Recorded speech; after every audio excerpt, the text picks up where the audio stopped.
Hi നമസ്കാരം എല്ലാവർക്കും നമ്മുടെ മറ്റൊരു പുതിയ വീഡിയോയിലേക്ക് വീണ്ടും സ്വാഗതം.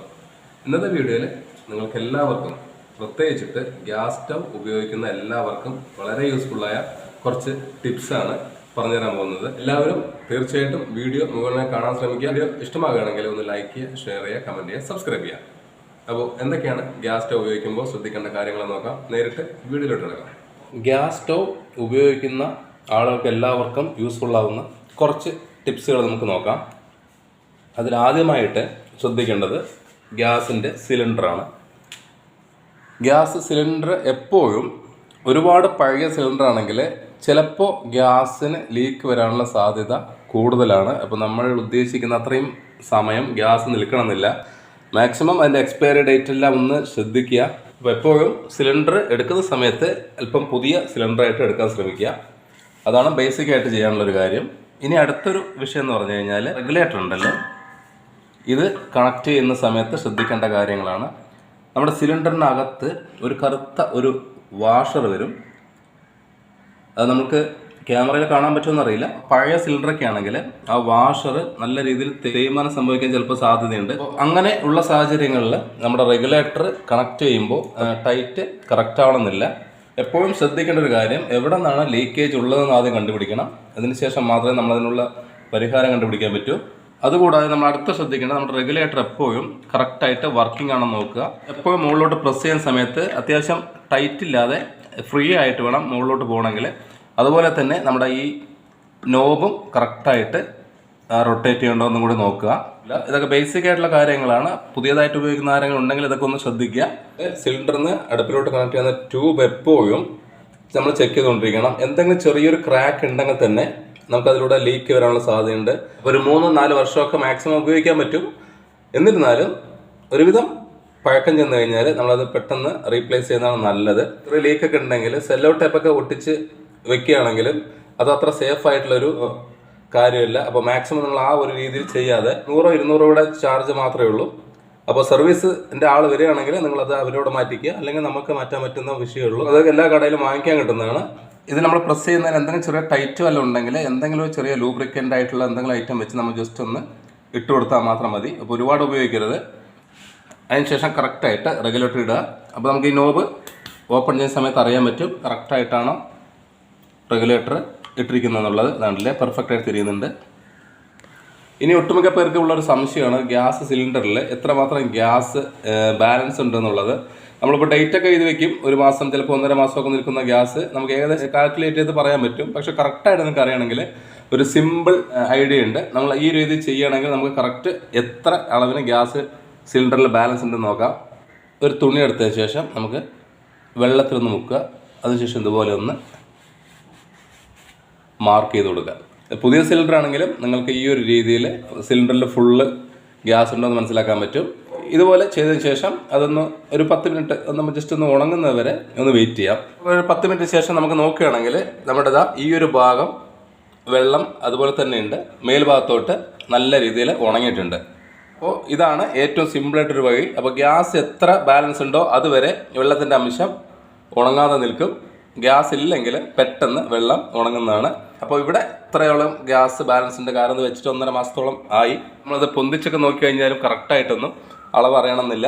അപ്പോൾ അതാണ് ഏറ്റവും സേഫ് ആയിട്ടുള്ള ഏറ്റവും എളുപ്പത്തിൽ ചെയ്യാൻ പറ്റുന്ന രീതി. മെയിനായിട്ട് ലീക്കേജ് ഉണ്ടാവുന്ന ഒരു സ്ഥലം എന്ന് പറഞ്ഞു കഴിഞ്ഞാൽ ബർണറിൻ്റെ ഈ ഒരു ഭാഗത്താണ്. കാരണം നമുക്ക് എന്ത് സാധനങ്ങൾ വെച്ച് തിളച്ച് പൊങ്ങി പുറത്തോട്ട് വന്നാലും ആദ്യം ആവുന്ന ഒരു സ്ഥലം എന്ന് പറഞ്ഞു കഴിഞ്ഞാൽ ഇതുപോലെ ബർണറാണ്. എപ്പോഴും ബർണർ നല്ല രീതിയിൽ ക്ലീൻ ചെയ്യുക. അപ്പോൾ സാധാ വെള്ളം വെച്ച് നമ്മൾ കഴുകി കഴിഞ്ഞാലൊന്നും ബർണറിൽ അഴുക്ക് വൃത്തിയായിട്ട് പോകണമെന്നില്ല. കാരണം ഇതിൽ ഇഷ്ടംപോലെ കരിപ്പൊടി ഉണ്ടാവും. അല്ലെങ്കിൽ ഹോളുകൾ അടഞ്ഞു കഴിഞ്ഞാൽ ഫ്ലെയിം കറക്റ്റായിട്ട് വരില്ല. അതുകൊണ്ടാണ് ഒട്ടുമിക്ക പേർക്കും ഫ്ലെയിം കുറയാനുള്ള കാരണം. ഗ്യാസ് സ്റ്റവ് ക്ലീൻ ചെയ്യുന്നതിന് പോലെ തന്നെ ഇമ്പോർട്ടൻ്റ് കൊടുക്കേണ്ടതാണ് ഗ്യാസിൻ്റെ ബർണർ ക്ലീൻ ചെയ്യുന്നതിന്. അപ്പോൾ ഗ്യാസ് എങ്ങനെയാണ് നമ്മൾ കറക്റ്റായിട്ട് ക്ലീൻ ചെയ്യേണ്ടതെന്നുള്ള 2 ടിപ്പുകൾ ഇന്നത്തെ വീഡിയോയിൽ കാണിക്കുന്നുണ്ട്. നമുക്ക് ഗ്യാസിൻ്റെ ഫ്ലെയിം ഇപ്പോൾ എങ്ങനെയുണ്ടെന്ന് നോക്കാം. അതിനുശേഷം ക്ലീൻ ചെയ്തതിന് ശേഷം ബാക്കി നമുക്ക് അതിൻ്റെ വ്യത്യാസം നോക്കാം. ഗ്യാസ് ഫുള്ളായിട്ട് കത്തിച്ചിട്ടുണ്ട്. പക്ഷേ എന്നിരുന്നാലും ഗ്യാസ് അത്ര പെർഫെക്റ്റ് ആയിട്ട് ഉള്ള ഫ്ലെയിം നമുക്ക് കിട്ടുന്നില്ല. അപ്പോൾ ഈ അടുപ്പിലാണ് നമ്മുടെ മെയിൻ ആയിട്ടുള്ള പ്രശ്നം. ആദ്യം ക്ലീൻ ചെയ്തിട്ട് നമ്മൾ നല്ല രീതിയിലുള്ള ഫ്ലെയിം ആക്കി എടുക്കാൻ പറ്റുമോ നോക്കാം. അപ്പോൾ നിങ്ങളുടെ വീട്ടിലും ഫ്ലെയിം ഇതുപോലെ കുറവാണെങ്കിൽ തീർച്ചയായിട്ടും ഈ ഒരു ടിപ്പ് പരീക്ഷിക്കുകയാണെങ്കിൽ നിങ്ങൾക്ക് നല്ല രീതിയിലുള്ള വ്യത്യാസം ഉണ്ടാവും. അതോ ഒരു മാസം ഉപയോഗിക്കുന്ന ഗ്യാസ് ലീക്കൊന്നും ഇല്ലെങ്കിൽ നിങ്ങൾക്ക് 2-3 മാസം വരെയൊക്കെ ഈസി ആയിട്ട് ഉപയോഗിക്കാൻ പറ്റും. നമ്മൾ ഗ്യാസ് സ്റ്റൗ ഒന്ന് മറച്ച് വെച്ചിട്ടുണ്ട്. കാരണം ഇതാണ് ഗ്യാസ് സിലിണ്ടറിൽ നിന്നും നമുക്ക് ഗ്യാസിൻ്റെ അടുപ്പിലോട്ട് ഗ്യാസ് കണക്ട് ചെയ്യാൻ വേണ്ടി വെച്ചിരിക്കുന്ന പൈപ്പ്. അപ്പോൾ ഈ ഒരു പോർഷനിലൂടെയാണ് നമുക്ക് അടുപ്പിലോട്ട് ഗ്യാസ് വരുന്നത്. ഈ ഒരു ഭാഗത്ത് എന്തെങ്കിലും കരടുണ്ടെങ്കിൽ നല്ല ചെറിയ ഹോളാണ്. ആ കരട് നമ്മൾ ജസ്റ്റ് ഒന്ന് മാറ്റുകയാണെങ്കിൽ നല്ല രീതിയിൽ ബ്ലോക്ക് ഇല്ലാതെ തന്നെ ഗ്യാസ് അടുപ്പിലോട്ട് വരും. അപ്പോൾ അറിയാത്തവർ ആരെങ്കിലും ഉണ്ടെങ്കിൽ തീർച്ചയായിട്ടും ഇതൊന്ന് ക്ലീൻ ചെയ്ത് കൊടുക്കുക. ചെറിയൊരു സേഫ്റ്റി പിൻ എടുത്തതിന് ശേഷം നമുക്ക് ഇതിൻ്റെ ഒരു ഭാഗത്ത് ഇതുപോലെ ഒന്ന് കുത്തി കൊടുത്താൽ മതി. ചെറിയ ഹോളാണ്, ശ്രദ്ധിച്ചിട്ട് വേണം നമ്മൾ ചെയ്യണമെങ്കിൽ. അപ്പോൾ ഈ ഒരു രീതിയിൽ നിങ്ങൾ ചെയ്ത് കഴിഞ്ഞാൽ നമുക്ക് ഇതിൻ്റെ ഹോളിൽ നല്ല കരടുണ്ടെങ്കിൽ ഈസി ആയിട്ട് മാറ്റാൻ പറ്റും. ഈ ഒരു ഭാഗത്തൊന്നും പൊട്ടലൊന്നും ഇല്ലെങ്കിൽ ഈ ഒരു രീതിയിൽ മാത്രമേ ഗ്യാസ് ലീക്ക് ആവാനുള്ള സാധ്യതയുള്ളൂ. അത് ഉപയോഗിക്കുമ്പോൾ പൈപ്പെല്ലാം തുരുമ്പ് അടിക്കാനുള്ള സാധ്യതയുണ്ട്. നമ്മൾ ഇടയ്ക്കിടയ്ക്ക് ക്ലീൻ ചെയ്തെടുക്കുക. പഴയ സ്റ്റവൊക്കെ ഉപയോഗിക്കുന്നവർക്കാണ് ഏറ്റവും ബുദ്ധിമുട്ട്. പുതിയ സ്റ്റവിലൊന്നും ഇത്ര പ്രശ്നങ്ങൾ വരാറില്ല. ഇനി നമുക്ക് ചെയ്യാനുള്ളത് ഗ്യാസിൻ്റെ ബർണർ ക്ലീൻ ചെയ്യുന്ന ഒരു പ്രൊസീജിയറാണ്. അത് എങ്ങനെയാണ് പ്രോപ്പറായിട്ട് ക്ലീൻ ചെയ്യുക എന്നുള്ളത് നമുക്ക് നോക്കാം. ബർണർ ക്ലീൻ ചെയ്തെടുക്കാൻ വേണ്ടി നമ്മൾ സൊല്യൂഷൻ ഉണ്ടാക്കാൻ പോവാണ്. അതിന് നമുക്ക് ആദ്യം ഉപയോഗിക്കുന്നത് നമ്മുടെ വീട്ടിൽ ഉപയോഗിക്കുന്ന ഡിഷ് വാഷിൻ്റെ ലിക്വിഡ്. ഡിഷ് വാഷ് ഒഴിച്ചതിന് ശേഷം നമുക്ക് വേണ്ടത് ഒരു നാരങ്ങയുടെ ഫുള്ളൊന്നും വേണ്ട, നമുക്ക് ചെറിയൊരു പീസ് നാരങ്ങ എടുത്ത് ജസ്റ്റ് ഇതുപോലെ നാരങ്ങയുടെ നീരൊന്ന് ഒഴിച്ചു കൊടുക്കാം. ഇനി അടുത്ത ഇമ്പോർട്ടൻ്റ് ഒരു ഐറ്റമാണ് കോൾഗേറ്റ്. കുറച്ച് കോൾഗേറ്റിൻ്റെ പേസ്റ്റും കൂടെ ഇതിലോട്ട് ഒഴിച്ചു കൊടുക്കാം. ഇത് നന്നായിട്ടൊന്ന് മിക്സ് ചെയ്ത് കൊടുക്കാം.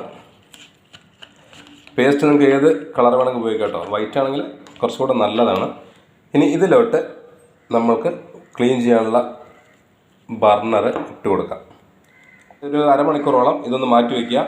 അതിനുശേഷം നമുക്കിതിൻ്റെ വെള്ളത്തിൻ്റെ ഈ സൊല്യൂഷൻ്റെ കളർ കണ്ടാൽ തന്നെ മനസ്സിലാവും, അത്രമാത്രം ഡാർക്കായിരിക്കും. കാരണം ഇതിലെല്ലാ അഴുക്കുകളും നമുക്ക് ഈ വെള്ളത്തിലോട്ട് അബ്സോർബ് ആയിട്ടുണ്ടാവും. ഇതല്ലാതെ വേറെ ഒരു സൊല്യൂഷൻ കൂടിയുണ്ട്. ആ ഒരു സൊല്യൂഷൻ കൂടി ഞാനൊന്ന് ഈ വീഡിയോയിൽ കാണിച്ചു തരാം.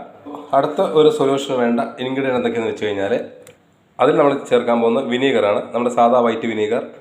കുറച്ച് വിനീഗർ ഒഴിച്ചു കൊടുക്കാം. ഇനി നമ്മൾ ചേർക്കാൻ പോകുന്നത് മഞ്ഞൾപ്പൊടി.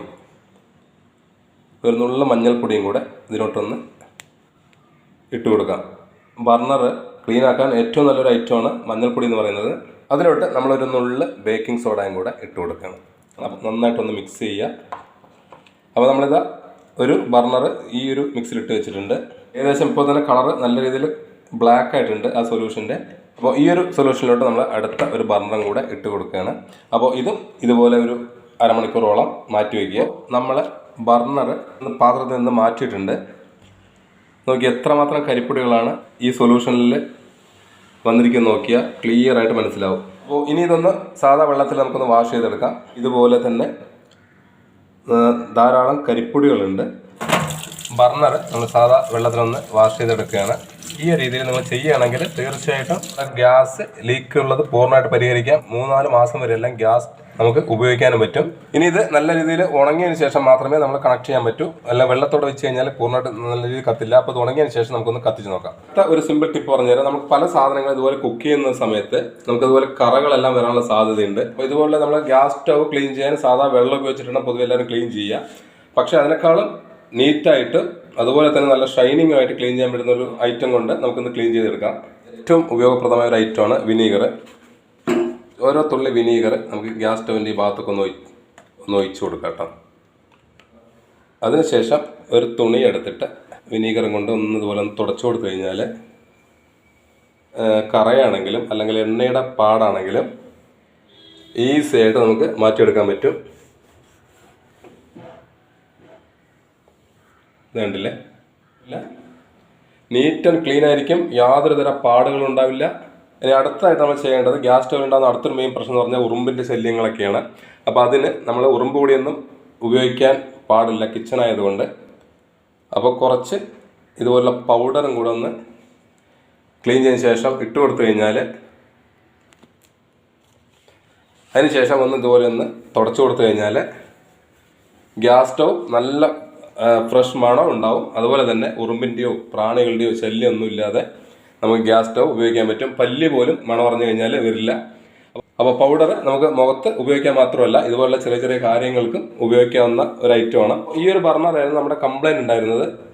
അപ്പോൾ നമ്മളിതാ ഒന്ന് തീ ഒന്ന് കൂട്ടി കൊടുക്കുകയാണ്. ഒന്ന് സ്ലോ ആക്കി നോക്കാം. അപ്പോൾ ഓൾമോസ്റ്റ് നല്ല രീതിയിൽ കത്താൻ തുടങ്ങിയിട്ടുണ്ട്. ബ്ലൂ കളറുള്ള ഫ്ലെയിം വരികയാണെങ്കിൽ ഗ്യാസിന് യാതൊരു കംപ്ലൈൻറ്റും ഇല്ല. അപ്പോൾ നമുക്ക് ഗ്യാസ് സ്റ്റവ് ഒന്ന് ഓഫ് ചെയ്യാം.